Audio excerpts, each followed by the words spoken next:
Ayan, good day sa mga techno user dyan. Ayan, meron tayong Spark Slim. Introduce ko lang po siya.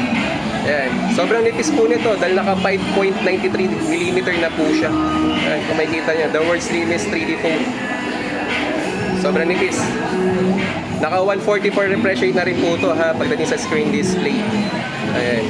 And then, gumamit naman tayo sa chipset ng Helio G200. And good for gaming na rin po yun.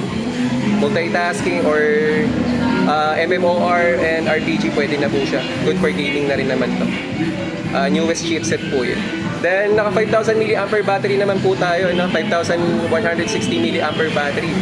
So, massive battery and long-lasting battery. Ayan. Then, gumamit naman tayo ng napakagandang mood light design.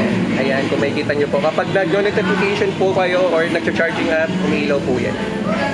Ayan. Then, may 256GB RAM na po siya na internal. Then, dynamic RAM na 16GB RAM. Fusion po yun, ha? Ayan.